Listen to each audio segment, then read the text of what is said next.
அவனை தொழுதால் போதும் நல்லதே நடக்கும்.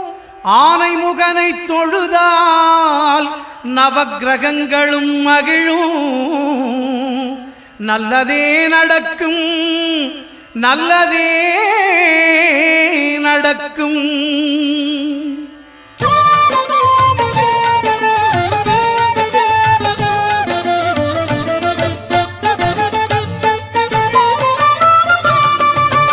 ஒன்பது கோளும் ஒன்றாய் காண அங்கு கற்பகம் என்னும் கடவுளின் மெய்யில்.